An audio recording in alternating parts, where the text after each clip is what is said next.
राधे राधे महाराज। राधे राधे महाराज जी। महाराज जी, भक्ति मार्ग में कौन कौन सी अवस्थाएं आती हैं? एक साधक वो अवस्था किस अवस्था में है, कैसे जाने महाराज जी?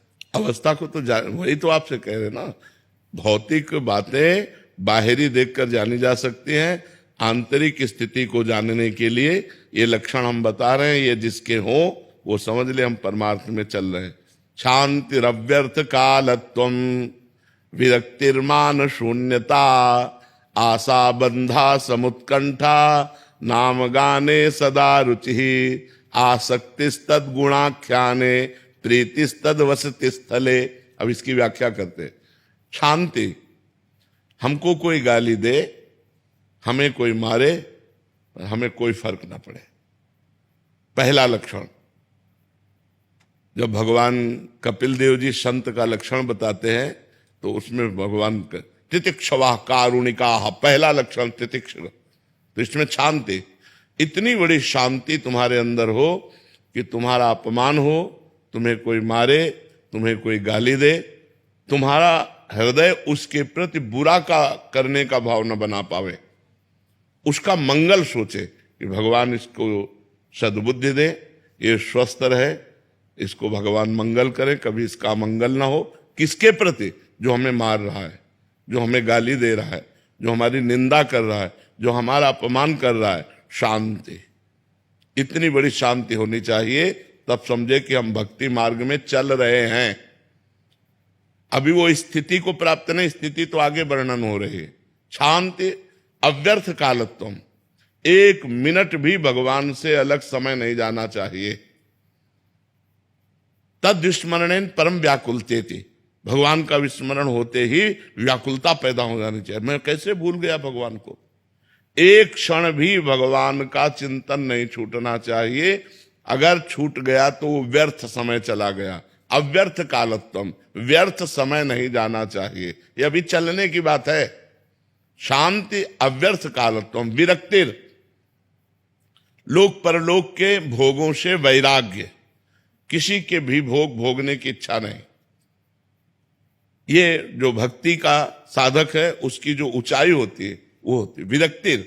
और फिर मान शून्यता, अपने में कोई सद्गुण ना देखना, अपने को अधम और नीच मानना और दूसरे में सद्गुण देखना, स्वयं अमानी रहकर दूसरों को मान देना, दूसरों का सत्कार करना, लेकिन जब अपना मान हो तो दुख होना कि मैं इस योग्य नहीं हूं, मैं तो नीच हूं, मैं अधम हूं।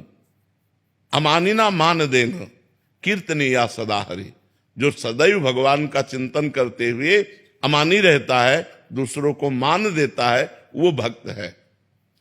मान शून्यता, शांति अव्यर्थ कालत्वम, विरक्तिर, मान शून्यता, आशा बंधा। अब उसके अंदर स्थिति आई, इसी जन्म में मुझे भगवत प्राप्ति हो जाएगी। जब ये लक्षण आ गए तो ये लक्षण आ गया, स्थिति आ गई, आशा बंधा, इस जन्म में मुझे भगवान मिल जाएंगे, इस जन्म में मेरा काम हो गया, मेरी भगवत। जैसे अपने लोगों के हृदय में है, अभी थोड़ी कि भगवान दर्शन ने हमारा पता नहीं कल्याण हो कि ना हो, बिल्कुल अटैची लिए तैयार है, जब बुलाओ शरीर छोड़ो बस गए। आशा बंधा, दृढ़ आशा हो जानी चाहिए कि इस जन्म में मेरा काम हो गया।